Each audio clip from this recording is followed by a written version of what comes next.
कि हमरा कमरा में साड़िया पहनावे राजा जी, दिलवा के कहरा से लागल बा बतावा ये राजा जी। काला कोट पहनला से हीरो न कहई बाए बबुआ, तू तने ता कहई बाए। ब्राह्मण के लड़कियों के स्टेज शो करी है, गाना गई है, नचनिया बजनिया करई बा, चुपचाप उनका लोग के बियाह शादी कर बनी जा, बहुत सपोर्ट मिलता। बस हमनी के पटीदार लोग के सपोर्ट नहीं खे, बाकी पूरा हमरे आरा भोजपुर के सब लोग हमनी के सपोर्ट करता। एक खातिर बहुत बहुत धन्यवाद। पिया परदेसावा के कर मनवा उदास, के कर मनवा गाली गलौज देना, तो हम उस इंसान को हम अपना परिवार कैसे माने? हम उस इंसान को अपना दादाजी कैसे बोले जो अपने घर की बेटी बहन को सुरक्षित नहीं देता? नमस्कार, हम ब्रजेश राय और वो सब देख रहा बनी दियारा भोजपुरी।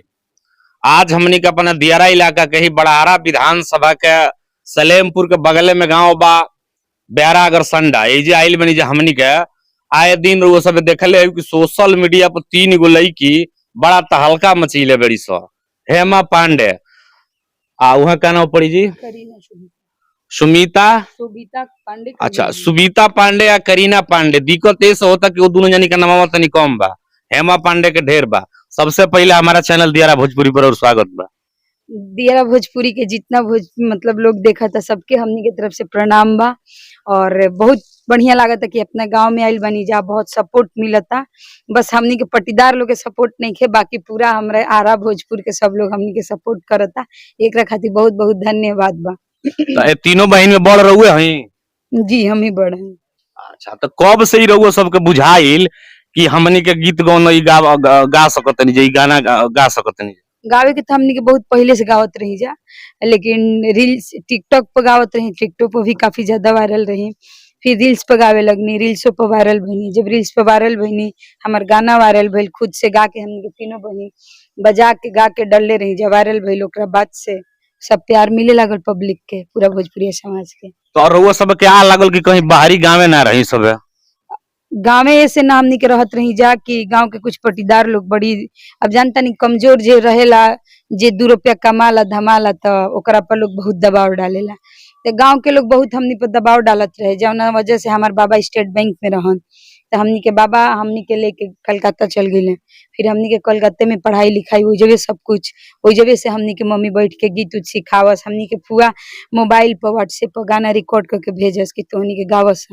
बस माने फुआ के और ज्यादा सहयोग रहो सब? जी जी, फुआ के, मम्मी के, मौसी के, नानी के, पापा के, घर के फैमिली मेंबर ही हमने बहुत ज्यादा सपोर्ट कैले वाले। तो सबसे पहले कौन रो सबके गीत वायरल हुई रहे? मम्मी के बतावल गीत रहे, झूमर रहे कि हमारा ना ये तेरे ना तीनों बहन के मिल के गावे के पड़ी जी, कि हमरा कमरा में साड़िया पहनावे राजा जी, दिलवा के कहरा से लागल बा बतावा ये राजा जी, दिलवा के कहरा से लागल बा। ये काफी ज्यादा हमनी के वायरल रहे इंस्टाग्राम पे। जहाँ हमनी के समाज में लड़की के हे दृष्टि से देखा जाला कि भाई लड़की जौन बिया की घर में रही, बाहरी ना निकली, तो रउआ सबके परिवार के कतना सपोर्ट, कहाँ से ऊर्जा मिलल कि रउआ सब फील्ड में आ गई ने?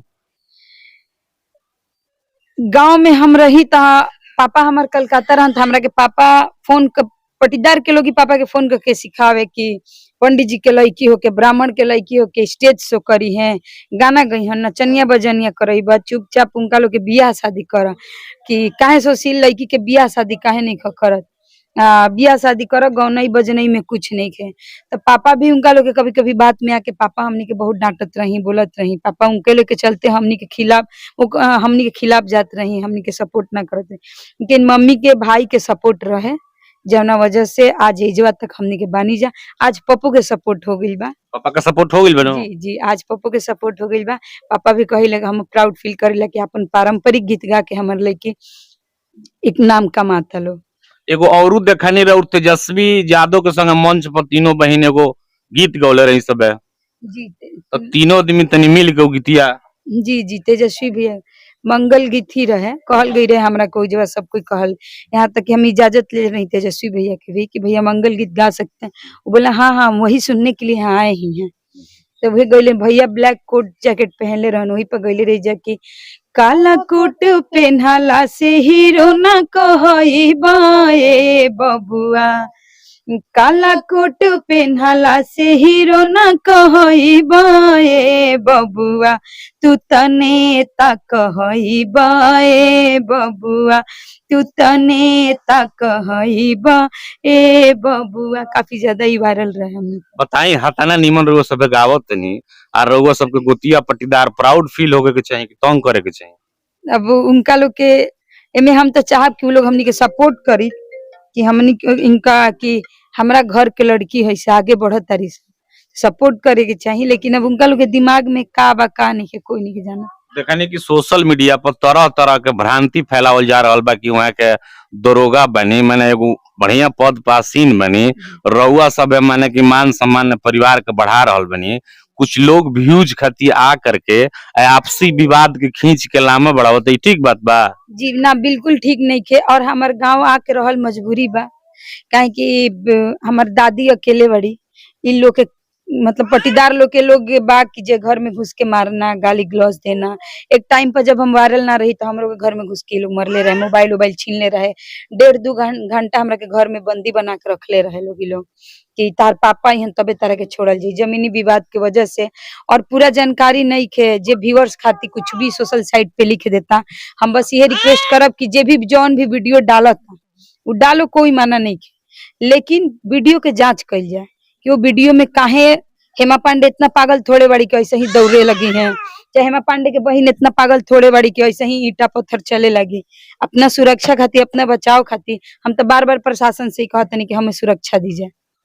काहे कि अपन बिहार के जब हमरा के लोग कहता कि हेमा पांडे आन बान शान बड़ी, तब प्रशासन के पूरा चाहे कि हमनी के सुरक्षा दे, काहे कि हमनी के जान के खतरा बा। आज हमार प्रोग्राम भी बा बैरिया में, हमार माटी हमार देश के प्रोग्राम होता उजवा, बहुत मंत्री एमएलए विधायक सब लोग आवता लोग उजवा।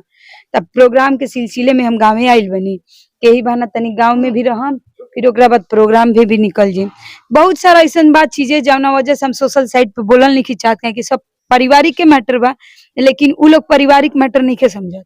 उ लोग बस पाँव खींचल चाहता कि जैसे हेमा पांडे के नाम भइल बा कैसे हूँ विवादित में ला के उनका के बदनाम करी। तो बदनाम उ रउआ का करिए तो उहो लोग तो बदनाम होई, उ रउर कोनो दोसर नहीं खेल अपने बा। वीडियो देखत नहीं जे पूरा मारा मारी के लाठा लाठी के एकदम वायरल हो रहल बे वीडियो। देखिए, अगर उ लोग आपन समझित तो इस चीज के गार्जियन के तौर पे आके घर सामने बैठ के समझित लोग, बुझित लोग, लेकिन उ लोग सामने नहीं आवत। ये लोग अपन छोटा छोटा बच्चन लोग के खबर क के ये सब काम करवावता। तो हम उनका के परिवार कैसे कहीं, चाहे हम उनका के गार्जियन कैसे कहीं, रउआ बताई। तो आखिर उ जोन विवादित माने जगह जमीन खती कौन जगह जौना खती विवाद बा? जहाँ रउआ बैठ के इंटरव्यू लेते हैं, हई हमर दरवाजा है, ये जो हम बैठल बनी है जगह से पूरा घेर के पूरा चारों तरफ से घेर देले वाला, धमकी देता लोग कि तू जाली कटबू तो तारा के मारब। हम कहनी ठीक बा तू मारा। हमार बूढ़ दादी में 5 दिन से अब का बताई, 5 दिन से कल पर लेटरिन बाथरूम करत तारी, जिनका आंख से लौकेला ना। हाँ, 5 दिन से डरा धमका के तू रखले बड़ा। हमार 4 पट्टीदार, चारों पट्टीदार, कोई पटना बा तो कोई गोवा बा तो कोई एक जगह से भाग के कि हमरा के बदनाम कर दी लोग कि हमार नौकरी ना लगी, है ना लगी। बड़का पापा के लइका बड़ा सा, ओकनी के बुला के डेरवा धमका के रखल गइल बा कि तू बीच में आके बोलबा तो तहरा के बदनाम कर देब जा, तो फंसा देहब जा। नौकरी के रब देखावेलन कि हम दरोगा बानी, हमार हेजा तक पैरवी बारे भाई, तार पैरवी बा एकर मतलब का कि तू अपने से कमजोर के दबइबा। हैं, बीएमपी में बाड़न एक जना झारखंड पुलिस में, उहो आके गाली गलौज दारू पी के घर में घुस के, रिकॉर्डिंग बा हमरा भी, फोन करके हमार बड़की मम्मी के गंदा गंदा गाली गलौज देना। तो हम उस इंसान को अपना परिवार कैसे माने, हम उस इंसान को अपना दादाजी कैसे बोले जो अपने घर की बेटी बहन को सुरक्षित नहीं देखना चाहते हैं, सपोर्ट नहीं करना चाहते हैं। अगर वो हमें सुरक्षित देखते हम तीनों बहन को, तो आज हेमा पांडे के कैसे जरूरत रहे कि अपना घर से निकल के दौड़ा दौड़ी करस। हेमा पांडे सोशल मीडिया पर बाड़ी, तो हेमा पांडे के इतना तो बुद्धि बानू कि भाई हम दौड़ा दौड़ी डंटा निकालब तो 4 गो लोग हमरा के देखी तो गलत कही। लेकिन आज कौन बात बा कि हेमा पांडे घर से बहरी निकल गईली, काहे कि हम एक लड़की बनी भाई, कलाकार हम बाद में बनी। हमार भाई बाप के केहू मारी, हमार मम्मी के घर में घुस के केहू मारी तो भाई हम दुइये तबड़ा के मारब, लेकिन मारब तो जरूर नू। कहिया के वीडियो है जोन चलती? अभी 4-5 दिन होता भैया। देखिए रोबा जहाँ बैठल बनी है जो से घेरल भाई, कोने से हेजा से लेके पूरा हो जाता पूरा है जैसे हो तक घेरल बा, हो जो हमनी के लेटरिन बाथरूम बा। हमार घर में घुस के देखब जे घर में हमार कौनो घर बनावे नहीं खेलोग देले, डरा धमका के रखले बा लोग। आज हिंका लोग के हमार 4 पट्टीदार में 3 पट्टीदार घर अपन बनैले बा, क्योंकि उनका लोग के बात मानला उ लोग जैसे कहले बा वैसे ही लोग डरे कैले बा लोग। लेकिन उ लोग हमारा के जैसे कहलो हम उसे ना कहनी तो उनका लोग के खिलाफ हो गनी।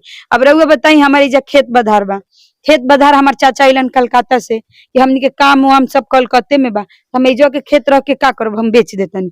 चाचा हमार खेत बेचे गइलन तो जाके कहले बा उल्टा फुल्टा धमकेले बा लोग तो खेत ना बेचबा, हमार मर्जी हमार जमीन हम केहू के बेची, तू के हवा रोके वाला, वो पर धमकी अइले बा लोग। तो ई सब सही बा? अगर आप सही हैं तो आप सामने आइए, सामने आके हम लोग से बैठ के बात करिए। हमारे गार्जियन है, दादाजी वहां बैठे हुए, आप देखे हैं हमारे दादाजी चल नहीं पाते हैं, उनको भी यहाँ आके खड़ा होके गंदी गंदी गाली देना, डंडा लेके मारने के लिए दौड़ जाना। तब ये बताइए हम अपनी सुरक्षा के लिए लड़ेंगे नहीं, अपने हक के लिए लड़ेंगे नहीं तो फिर हम लोग कहाँ जाएंगे? अच्छा रुआ बताइए, रुआ हमरा के कहने कि हमार बाबा हमें, हमार चाचा हमें, अगर हमार बाबा होखतन हमार चाचा होतन तो कभी भी अपना नातिन चाहे अपना बेटी पर लांछन ना लगैते। अगर उ लांछन लगैले बड़न, चरित्र पर उंगली उठैले बड़े, तो कहीं ना कहीं वो अपना बेटी पे उठैले। बिल्कुल बिल्कुल, कहीं ना कहीं वो अपनी बेटी पे अपनी नातिन पे उठाए। ऐसा नहीं कि उनकर नाती नहीं के भइल चाहे नाती नहीं के भइल, ऐसा नहीं कि उनकर बेटी नहीं के भइल। हाँ, अब वही वीडियो वो लोग शेयर कर रहे हैं, वही लोग वीडियो बार बार शेयर कर रहे हैं, उनके घर की जितनी फैमिली मेंबर के लोग हैं सब शेयर कर रहे हैं, तो उससे कोई फर्क नहीं पड़ता है। अगर हम गलत नहीं है तो फिर हमको डरने वाली बात नहीं, हम आएंगे भाई कैमरे के सामने, हम आएंगे अपनी पब्लिक के सामने, सारी बात को रखेंगे। हम मजबूरी में कैमरा मीडिया के सामने आए कि नहीं हमारी बात को रखना जरूरी है, क्योंकि हम 4 बहनें हैं, हमारे बड़े पापा के 5 लड़के हैं, सब छोटे छोटे हैं, अभी कोई 16 साल का है, कोई 17 साल का है, कोई 15 साल का है, अभी ज्यादा किसी का उम्र नहीं हुआ। सबको फंसाने के लिए इस तरीके के मतलब दिमाग लगाया गया है। एक बार प्रोग्राम सुननी है कि कहाँ बरो? ए बार के प्रोग्राम हमार बैरिया में बा। हाँ, हमार माटी हमार देश बहुत ही अच्छा प्रोग्राम बा, जौना में हम आवतनी, अरविंद अकेला कलू जी भी आवतनी और मंत्री जी भी बहुत सारे लोग आ रहे। तो ऐसे ही प्यार आशीर्वाद बस रउआ सबसे बनैले रही जा कि उम्मीद बा कि हमनी के जब इ लड़ाई लड़त जाता, उम्मीद ये बा कि पूरा हमनी के एमे न्याय मिली। बिल्कुल बिल्कुल, तो अब आखिरी में हम ये चाहब कि तनी एती हो गई, खुशी के माहौल बना दी सब है, अब तीनों बहन मिल के अपन एगो बेस्ट गीत जौन रउआ सबका अच्छा लागत हो कि आपन खोरिया बाहर कवन पापा, आपन खोरिया बाहर कवन पापा, अवतारे दुल्हा दामाद ए लाला, अवतारे दुल्हा दामाद ए लाला, खाए के मांगले पूड़ी कचौड़ी हो, पियने के मांगे ठंडा पानी ए लाला। तो हमनी के पारंपरिक, बहुत सुंदर पारंपरिक रउआ सब गईबो करेनी। आय अभी हमनी के तीज त्योहार के समय चलत, तो छठ ही आवे वाला बा, तो छठ माई के एगो गीत गुनगुना देती सब। के कर लाली लाली अखिया, के कर लामी लामी केस, के कर लामी लामी केस, के कर पिया परदेसवा, के कर मनवा उदास, के कर मनवा उदास, सूरज बाबा के लाली लाली अखिया, जगतारन माई के लामी लामी के, कवन दे के पिया परदेसवा, उनकर मनवा उदास, उनकर मनवा उदास। बहुत सुंदर छठ माई के गीत। हमनी के कामना करब जो छठ माई से कि हे माई, जैसे ई लड़की अपना कुल परिवार के मान सम्मान बढ़ावो, तो लोग यही तरी रहुआ ये लोग के बनौले रही कि हमनी के जिला जवार के यही तरी जौन बाकी मान सम्मान पूरा दुनिया में भोजपुरी के झंडा गाड़त रहस लोग। तो आज के वीडियो में इतना ही। हम ब्रजेश राय, देखत रही दियारा भोजपुरी। बहुत बहुत धन्यवाद।